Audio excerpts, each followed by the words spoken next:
আজ 22শে শ্রাবণ, বিশ্বকবি রবীন্দ্রনাথ ঠাকুরের প্রয়াণ দিবস। 1348 বঙ্গাব্দের আজকের দিনেই প্রয়াত হয়েছিলেন বিশ্বকবি রবীন্দ্রনাথ ঠাকুর। বিশ্বকবি এই বিশেষ দিনে মর্তের মায়া ত্যাগ করে অমর্ত্যলোকে যাত্রা করলেও মর্তবাসী তার মায়া ত্যাগ করতে পারেনি।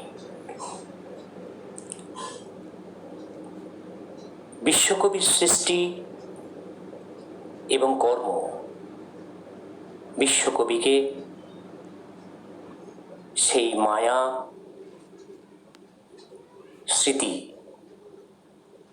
বন্ধনে মর্তের মানুষকে জড়িয়ে দিয়ে গেছে। বিশ্বকবির প্রতি শ্রদ্ধা এবং নতমস্তক প্রণাম নিবেদন করে আমি শুরু করছি একটি বিশেষ আলোচনা। আলোচনার শিরোনাম দার্শনিক রবীন্দ্রনাথ। দার্শনিক রবীন্দ্রনাথ ঠাকুর।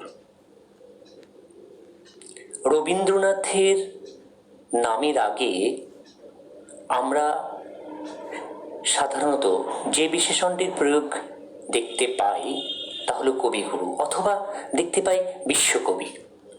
বিশ্বকবি রবীন্দ্রনাথ বা কবিগুরু রবীন্দ্রনাথ আমরা শুনতে শুনতে এমন অভ্যস্ত হয়ে গেছি যে বাকি অন্য বিশেষণগুলির প্রয়োগ রবীন্দ্রনাথ সম্পর্কে খুব একটা দেখি না, যদিও তিনি বহুমুখী প্রতিভার অধিকারী। তিনি উপন্যাস জগতের সাথে ওতপ্রোতভাবে জড়িয়েছিলেন। তার উপন্যাসগুলির সাহিত্যিক মূল্য অপরিসীম। তবুও আমরা কখনোই বলি না ঔপন্যাসিক রবীন্দ্রনাথ ঠাকুর। কবিগুরু জড়িয়েছিলেন নাটকের সাথে ওতপ্রোতভাবে। যে নাটকগুলির সাহিত্যিক মূল্য, ঐতিহাসিক মূল্য, পৌরাণিক মূল্য অপরিসীম, তথাপি আমরা রবীন্দ্রনাথ এই নামের আগে কখনোই নাট্যকার এই বিশেষণটির প্রয়োগ দেখি না। কাউকে কখনো বলতে শুনি না যে নাট্যকার রবীন্দ্রনাথ ঠাকুর। কবিগুরু সঙ্গীত জগতের সাথে ওতপ্রোতভাবে জড়িয়েছিলেন। তিনি সঙ্গীত রচনা করতেন। তার রচিত সঙ্গীতগুলোই রবীন্দ্রসঙ্গীত হিসেবে আমাদের কাছে পরিচিত। কিন্তু এই সঙ্গীত রচয়িতার এত পারদর্শিতা থাকা সত্ত্বেও আমরা কাউকে কখনো বলতে শুনি না গীতিকার রবীন্দ্রনাথ। কবিগুরু চিত্র জগতের সাথে জড়িয়েছিলেন। তিনি ছবি আঁকতেন, ছবি আঁকা বুঝতেন, তথাপি তার নামের আগে কখনোই আমরা বলতে শুনিনি কাউকে চিত্রকর শব্দটির প্রয়োগ। কখনোই কেউ বলে না চিত্রকর রবীন্দ্রনাথ বা চিত্রশিল্পী রবীন্দ্রনাথ। রবীন্দ্রনাথ সাহিত্যের প্রতিটি আঙিনায় প্রবিষ্ট হয়েছিলেন। সাহিত্যের প্রতিটি অঙ্গনে তার প্রবেশ ঘটলেও কাউকে কখনো বলতে শোনা যায় না সাহিত্যিক রবীন্দ্রনাথ ঠাকুর। রবীন্দ্রনাথের জীবন, রবীন্দ্রনাথের কর্ম, রবীন্দ্রনাথের সৃষ্টি সব কিছুর মধ্যেই আমরা এক দর্শনকে খুঁজে পাই।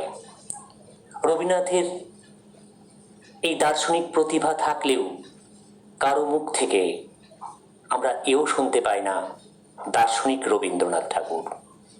এখন প্রশ্ন হলো যে কেন এই বহুমুখী প্রতিভাধর ব্যক্তির নামের আগে আমরা কবিগুরু বা বিশ্বকবি ছাড়া অন্য কোনো বিশেষণের প্রয়োগ করি না? উত্তরে বলি যে এর কারণ কবিগুরু নিজেই। বিশ্বকবির নিজেরই এই বিষয়টি একটিতে আপত্তি ছিল। তিনি দ্বিধাহীন চিত্তে ঘোষণা করেছিলেন তার প্রধান এবং একমাত্র পরিচয় হলো তিনি কবি। তাই তিনি কবি হিসেবে পরিচিত হতে চেয়েছিলেন বলেই কেউই সাহিত্যিক রবীন্দ্রনাথ, নাট্যকার রবীন্দ্রনাথ, সঙ্গীতজ্ঞ রবীন্দ্রনাথ, চিত্রকার রবীন্দ্রনাথ, ঔপন্যাসিক রবীন্দ্রনাথ, দার্শনিক রবীন্দ্রনাথ কোনো কিছুই বলতে সাহস দেখাননি। এখনো তিনি বিশ্বকবি, এখনো তিনি কবিগুরু। এখন আমাদের কাছে প্রশ্ন হলো যে রবীন্দ্রনাথকে আমরা কি সত্যি সত্যি দার্শনিক বলতে পারি? উত্তরে আমি একজন দর্শনের ছাত্র এবং শিক্ষক হিসেবে যেটুকু বলবো তাই এরকম যে সাধারণভাবে যারা যুক্তি বুদ্ধি দিয়ে জগৎ এবং জীবনের স্বরূপ ব্যাখ্যা এবং মূল্য অবধারণ করতে গিয়ে একটি তন্ত্র রচনার জন্য অখণ্ড দৃষ্টিভঙ্গির প্রয়োগ করে থাকেন, তাদেরই প্রচলিত অর্থে দার্শনিক বা ফিলোজফার বলে। এইভাবে দর্শনে বিভিন্ন দার্শনিক মতবাদও সৃষ্টি হয়েছে, যেমন অভিজ্ঞতাবাদ, বুদ্ধিবাদ, বিচারবাদ, অজ্ঞেয়তাবাদ, যৌক্তিক প্রত্যক্ষবাদ, এরকম অনেকগুলো বাদ বা মতবাদ তৈরি হয়েছে। এই মতবাদগুলি যে তৈরি হয়েছে, এই মতবাদগুলি তৈরির জন্য রয়েছে একটি বাঁধা ধরা তন্ত্র বা সিস্টেম। রবীন্দ্রনাথের রচনাতে, রবীন্দ্রনাথের সৃষ্টিতে, রবীন্দ্রনাথের কর্মে, রবীন্দ্রনাথের জগৎ জীবন সম্পর্কিত ব্যাখ্যাদানে, রবীন্দ্রনাথের বক্তৃতাগুলোতে কোথাও কিন্তু আমরা এই ধরনের বাঁধা ধরা তন্ত্রকে খুঁজে পাই না। তাহলে কেন রবীন্দ্রনাথকে আমরা দার্শনিক বলবো? রবীন্দ্রনাথকে দার্শনিক বলার থেকে কি তাহলে বিরত থাকবো? না না, তা না। রবীন্দ্রনাথের সমগ্র রচনা, রবীন্দ্রনাথের সমগ্র সৃষ্টি, রবীন্দ্রনাথের সমগ্র কর্ম, রবীন্দ্রনাথের সমগ্র বক্তৃতাগুলোকে যদি আমরা পুঙ্খানুপুঙ্খ বিশ্লেষণ করি তাহলে দেখব যে তাঁর সমস্ত সৃষ্টির মধ্যে একটি অন্তর্দৃষ্টি কাজ করেছে, যে অন্তর্দৃষ্টির মূল লক্ষ্য কিন্তু জগৎ এবং জীবনের ব্যাখ্যাদান। তিনি জগৎ এবং জীবনের ব্যাখ্যাদান করতে করতে যে অন্তর্দৃষ্টির প্রয়োগ ঘটিয়েছেন তার মধ্যে আমরা একটা প্রজ্ঞা বা উইস্টমকে খুঁজে পাই। অর্থাৎ অন্তর্দৃষ্টি বা ভিশন এবং প্রজ্ঞা বা উইস্টমের এক আশ্চর্য মেলবন্ধন ঘটিয়েছেন রবীন্দ্রনাথ। যে ব্যক্তি প্রজ্ঞা এবং অন্তর্দৃষ্টির মেলবন্ধন ঘটিয়ে জগৎ এবং জীবনের ব্যাখ্যাদান করতে পারেন, তার বাঁধা ধরা তন্ত্রের প্রয়োজন নেই। তাকে বাঁধা ধরা তন্ত্রের বাইরে রেখেও দার্শনিক বলা যায়, এবং তাকে শুধুমাত্র দার্শনিক না, একজন উচ্চ স্তরের দার্শনিক বললেও আমাদের ভুল হবে না।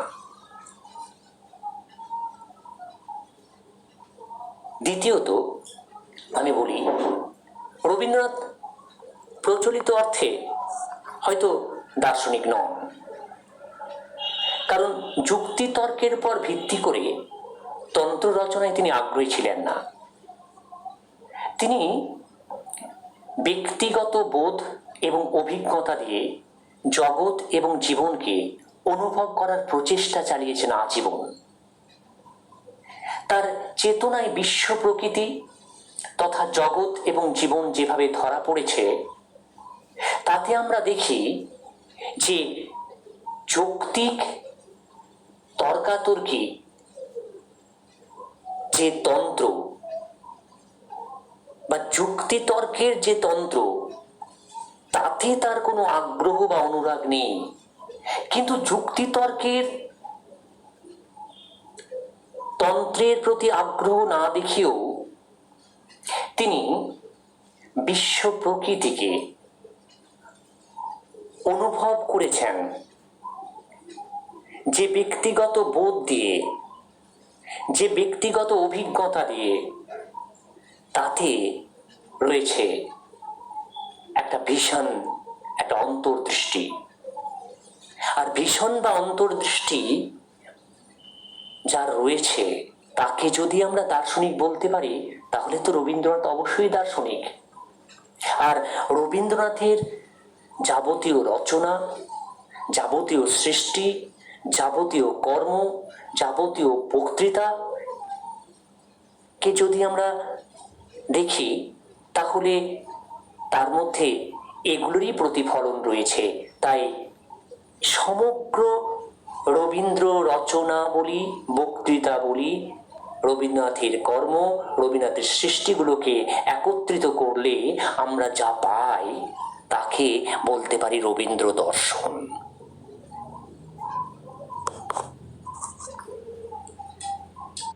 আমরা যারা দর্শনের ছাত্র,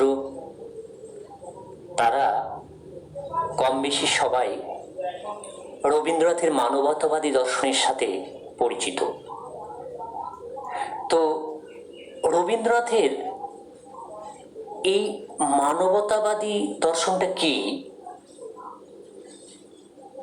যদি একটু বলি, তাহলে বলবো যে রবীন্দ্রনাথের জীবনের বেশিরভাগ সময়টাই কেটেছে কিন্তু মানুষ সম্পর্কে চিন্তা ভাবনায়। তিনি চেয়েছিলেন মানুষকে পূর্ণ মহিমায় প্রতিষ্ঠিত করতে। তার কাছে এই মানুষ কিন্তু কোনো গোষ্ঠীভুক্ত, সম্প্রদায়ভুক্ত বা ধর্মভুক্ত মানুষ নন। তার কাছে মানুষ হলো চিরমানব, পরম মানব বা মহামানব। এই মহামানবকে তিনি মানব ব্রহ্ম বলতে চেয়েছিলেন। তাহলে যার চিন্তা বা ধারার মধ্যে এই মানবতাবাদের প্রতিফলন লক্ষ্য করি, সেই মহান ব্যক্তিত্বকে কি আমরা দার্শনিক বলবো না? তাই তো আমরা দর্শনের ছাত্র সমাজ, দর্শনের শিক্ষক সমাজ, দর্শন বিশেষজ্ঞ যারা আছেন, তারা বেছে নিয়েছেন রবীন্দ্রনাথকে দার্শনিক অভিধায় অভিহিত করার জন্য, এবং তার দর্শনকে মানবতাবাদী দর্শন বলতে চেয়েছেন।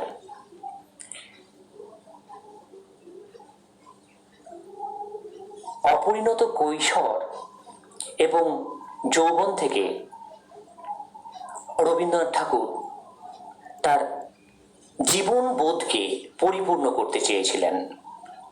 আর সেই জীবনবোধকে পরিপূর্ণ করার জন্য যখন দিকে দিকে রবীন্দ্রনাথ, তখন রবীন্দ্রনাথের ডাক পড়ল অক্সফোর্ড বিশ্ববিদ্যালয়ে। অক্সফোর্ড বিশ্ববিদ্যালয়ে ধর্ম, দর্শন ও অধ্যাত্মবাদ বিষয়ক একটি বক্তৃতা সভার আয়োজন করা হয়েছিল 1930 সালে। রবীন্দ্রনাথকে সেই বক্তৃতা সভায় বক্তব্যের জন্য আহ্বান করা হয়েছিল। 1930 সালের 19শে মে, 21শে মে এবং 26শে মে অক্সফোর্ড বিশ্ববিদ্যালয়ের ম্যানচেস্টার কলেজে রবীন্দ্রনাথ বক্তৃতা দিতে গিয়েছিলেন। যে বক্তৃতাটি হিবার্ট বক্তৃতা নামে পরিচিত।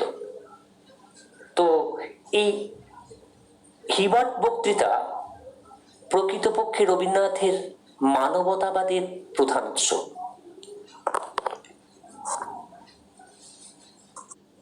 এই 3 দিনের বক্তৃতাকে একত্রিত করে 1931 সালে একটি সংকলিত রূপ গ্রন্থাকারে প্রকাশিত হয়, যার নাম দেওয়া হলো দ্য রিলিজিয়ন অব ম্যান।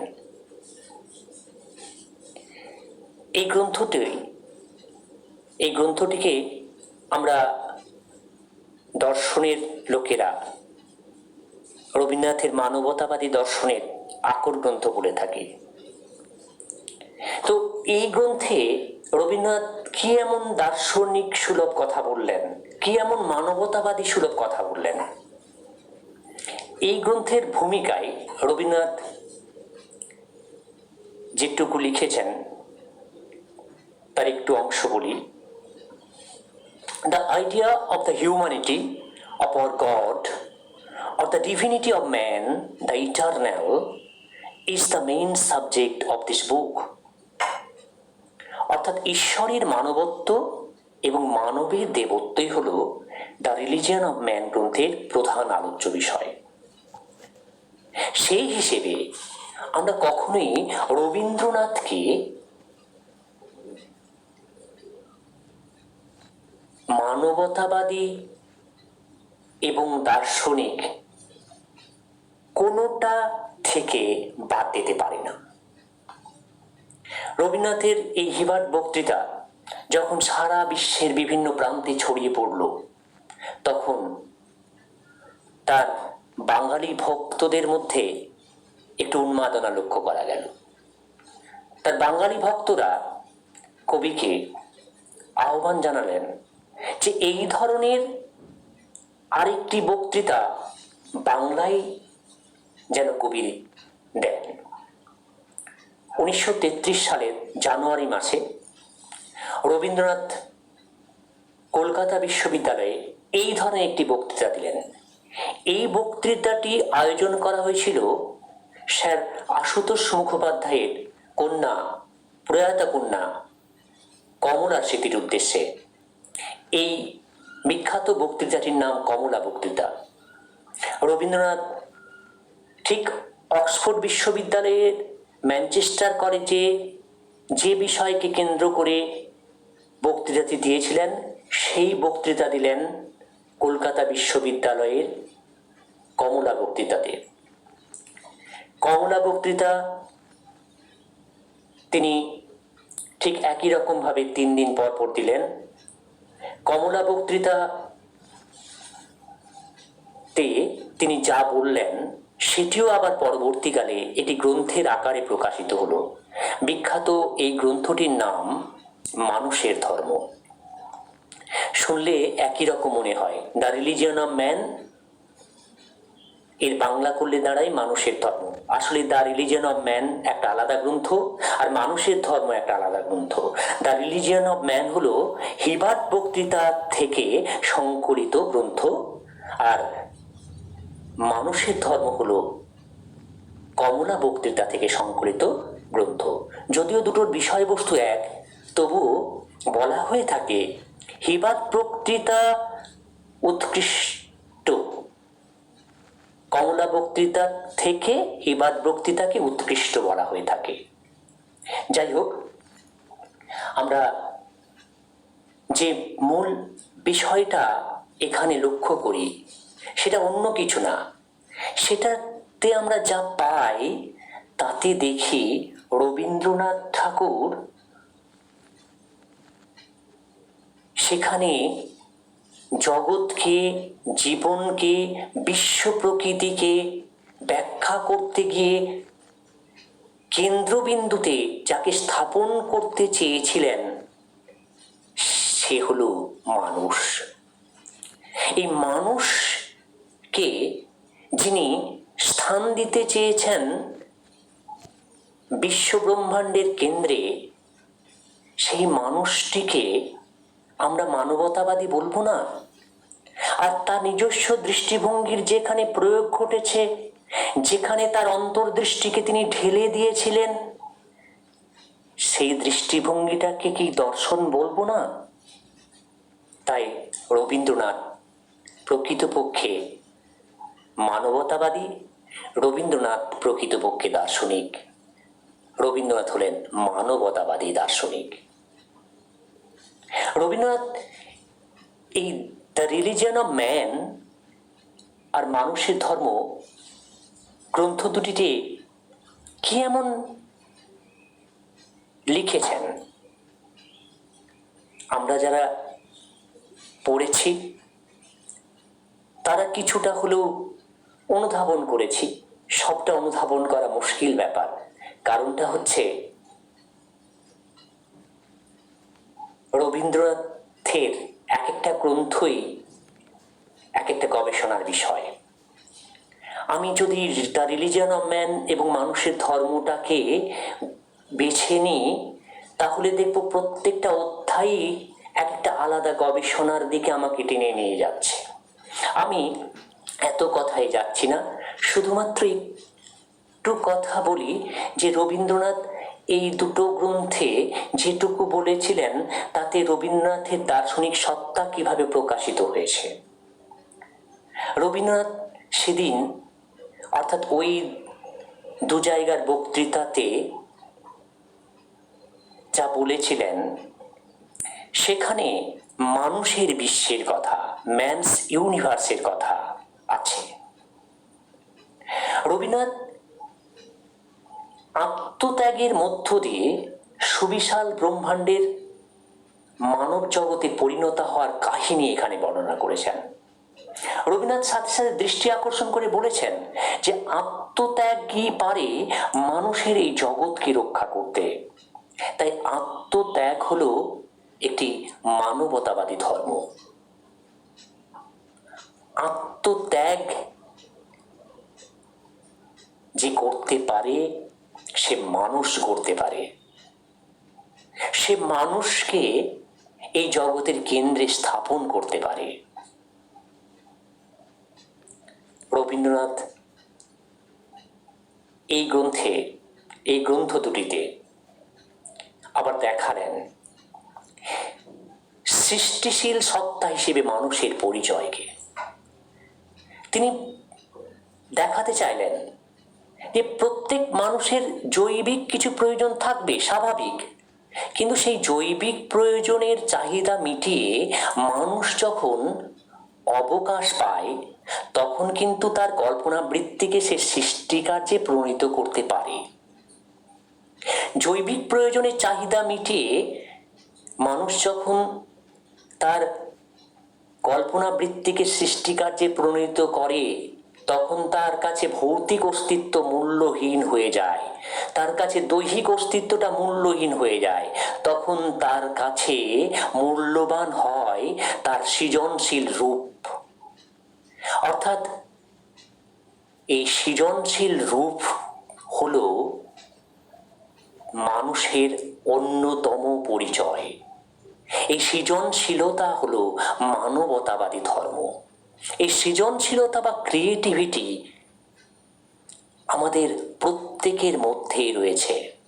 প্রসঙ্গত আমি একটু কথা বলি যে আমি আমার ছাত্রদের মাঝে মাঝে বলি যে তোমরা সকাল থেকে কি কি খেয়েছো তোমাদেরকে যদি জিজ্ঞাসা করা হয় তাহলে তোমরা দেখবে খুব সহজে বলে দিতে পারছো। কিন্তু তোমাদেরকে যদি জিজ্ঞাসা করা হয় যে তোমরা সকাল থেকে কি কি খাওনি তাহলে কিন্তু বলতে পারবে না। কেন? তার কারণটা আমি ব্যাখ্যা করি, বলি এরকম, যদি সকাল থেকে তোমরা কি কি খেয়েছো এটা তোমাদের লিখতে বলা হয়, তোমরা হয়তো লিখবে ভাত, রুটি, তরকারি, চা, বিস্কুট, যে যা খেয়েছো লিখে দেবে। কিন্তু কি কি খাওনি সারাদিন ধরে যদি লিখে যাও তাহলে আমি বলবো আরো বাকি আছে, লিখে যাও, শেষ হবে না। অর্থাৎ এই নায়ের দিকটার তালিকা কিন্তু বিশাল, আর হ্যাঁয়ের দিকটার তালিকা কিন্তু খুব কম। আমরা কি কি পারি এর তালিকাটা কিন্তু খুব সংক্ষিপ্ত, আর আমরা কি কি পারি না এর তালিকা যদি দেখতে যাই তাহলে দেখবো এই তালিকা খুব দীর্ঘ। আমরা আমাদের অবসর সময়ে যদি এই আমরা কি কি পারি এর খোঁজটা করতে পারি তাহলে আমাদের সৃজনশীল রূপটা সহজে কিন্তু প্রকাশিত হতে পারবে। আমরা আসলে আমাদের অবসর সময়টাকে কাজে লাগাই না আমরা কি কি পারি এই চিন্তায়। যদি আমরা সেই চিন্তায় নিজেকে কাজে লাগাতে পারতাম তাহলে হয়তো আমাদের সৃজনশীল রূপ, মানুষের যে মানবতাবাদী ধর্ম, সেটা আরো বেশি সমৃদ্ধ হতো, মানুষের জগতে সৃজনশীলতা আরো বেশি শক্তিশালী হতো। রবীন্দ্রনাথের কাছ থেকে এই সৃজনশীলতার অনেক বৈশিষ্ট্য আমরা শিখতে পারি। আমি এই তার মধ্য থেকে চারটে বৈশিষ্ট্যকে মনে হয়েছে আমার যেন একটু বিশেষ গুরুত্বপূর্ণ, তাই সৃজনশীলতার 4টে বৈশিষ্ট্যকে আমি বেছে নিয়েছি। আমি 4টে বৈশিষ্ট্যকে আদর করে আবার নাম রেখেছি, আমার কাছে অবশ্য 4টা বৈশিষ্ট্য। এই সৃজনশীলতা আমি 4টে বৈশিষ্ট্যকে নাম দিয়েছি আদর করে বসু। বসু, BOSU।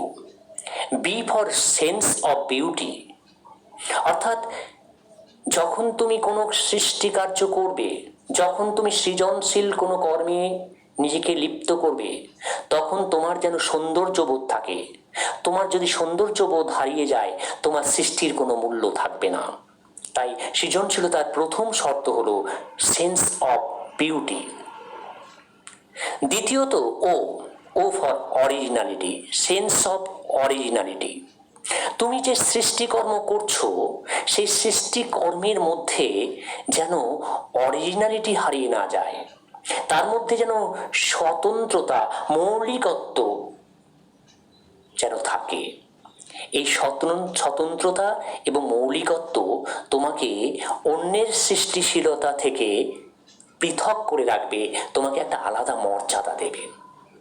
আর তৃতীয়ত S for surprise, sense of surprise. তুমি যেটা সৃষ্টি করছো, সেই সৃষ্টিশীলতাটা যেন হয় একটু অভিনব। এই অভিনবত্বের যে চমক, এই চমকটাকে বলা হয় সেন্স অফ সারপ্রাইজ। আর তুমি সমস্ত কিছু সৃষ্টি করার পরও তোমাকে ভাবতে হবে ওটা যেন মানুষের কাজে লাগে। এই মানুষের কাজে লাগা যে ধর্ম, যে উপযোগিতা, এর নাম হচ্ছে ইউটিলিটি। সেন্স অফ ইউটিলিটি যার থাকবে, সে কিন্তু তার সৃজনশীলতা যে প্রকাশ, সেই প্রকাশটাকে শুধু বহিঃপ্রকাশ হিসেবে সে পাবে না, মানুষের অন্তরে সে স্থান পাবে, অন্তঃপ্রকাশে সে স্থান পেল।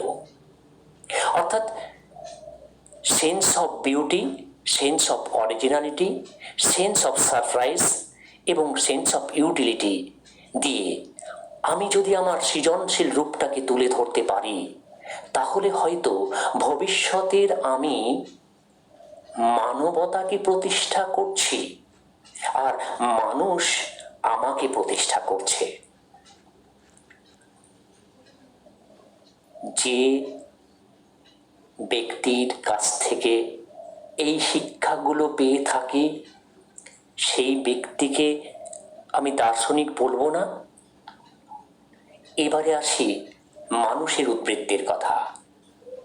মানুষের উদ্বৃত্তের কথা বলতে গিয়ে রবীন্দ্রনাথ বলছেন যে মানুষের মধ্যে যা উদ্বৃত্ত, অর্থাৎ যা জাগতিক প্রয়োজনের ঊর্ধ্বে, তাকে আমাদের মূল্য দিতে শিখতে হবে। জাগতিক প্রয়োজনের ঊর্ধ্বে আমাদের অনেক কিছুই রয়েছে, কিন্তু সে ব্যাপারে আমরা সবসময় সচেতন থাকি না। আমাদের জাগতিক প্রয়োজনের ঊর্ধ্বে অনেক কিছুই রয়েছে, এর জন্য আমাদের কি করতে হবে না, আমাদের যোগসূত্র স্থাপনের অনুপ্রেরণা দরকার।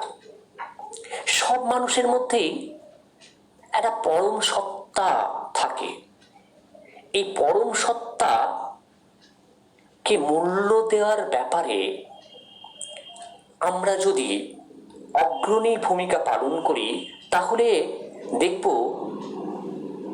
আমাদের মধ্যে মূল্যবোধ গড়ে উঠেছে। আর যে মূল্যবোধ আমাকে অদ্ভুতভাবে আধ্যাত্মিক যোগ সাধন উদ্বুদ্ধ করবে, স্পিরিচুয়াল ইউনিয়নে উদ্বুদ্ধ করবে।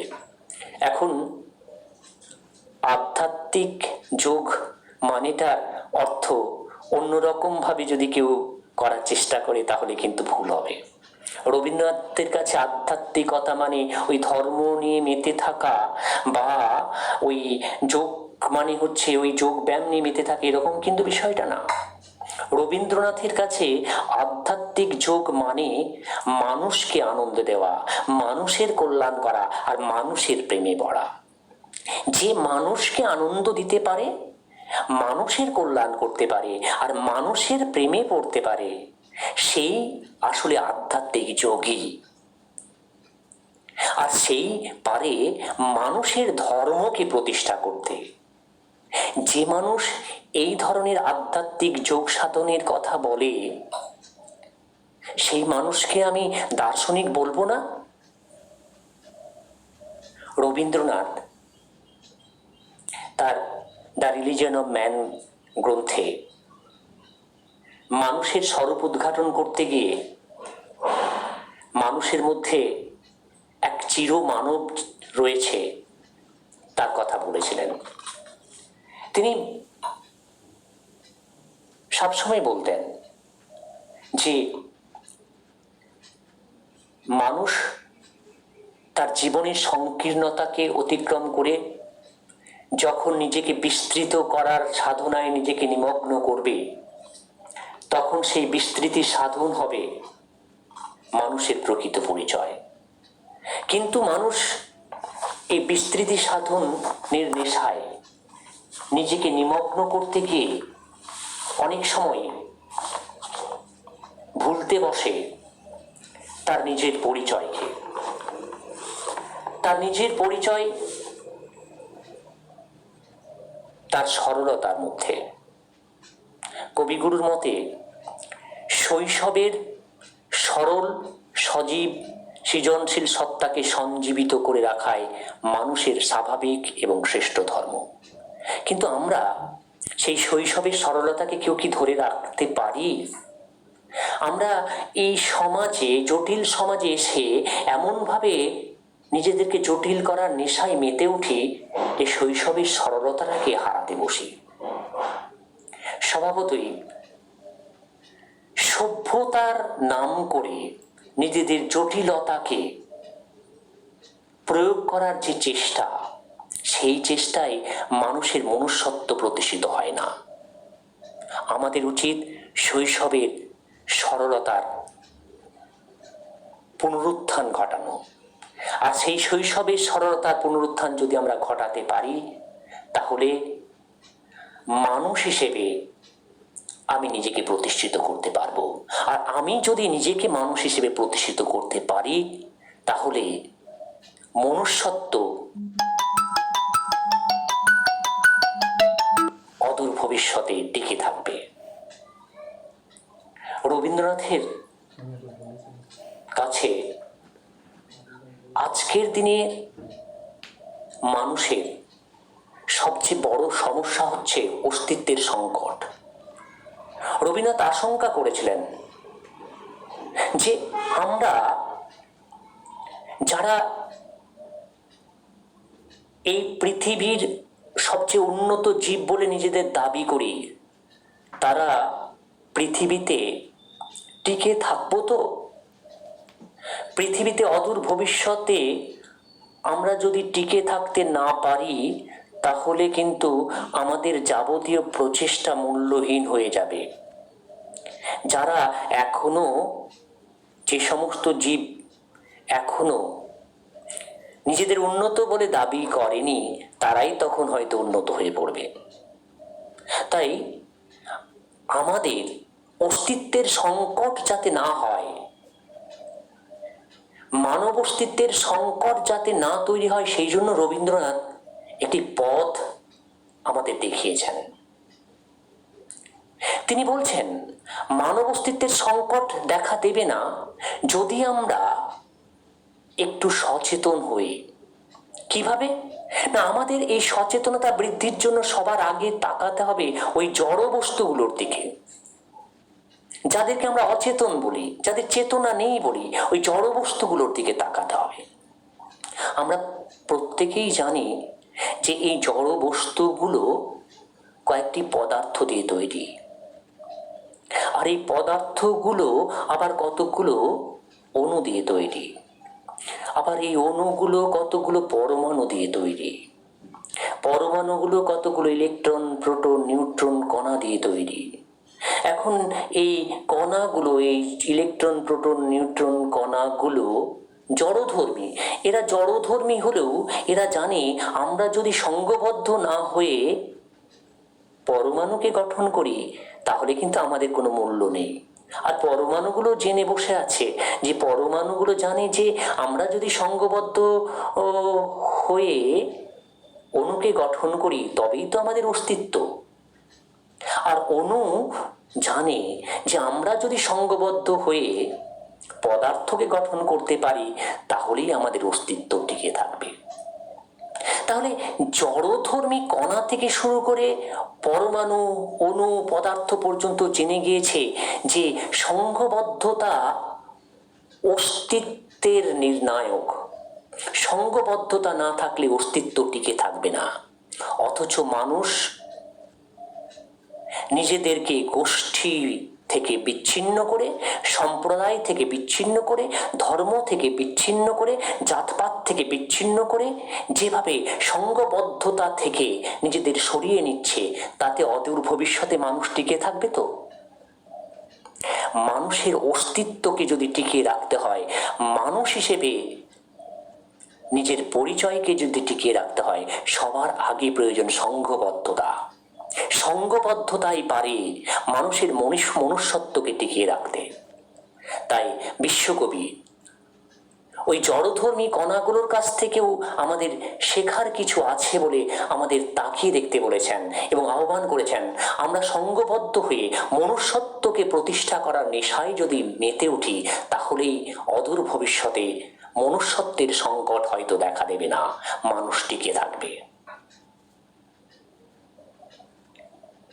পরিশেষে একটা কথা বলি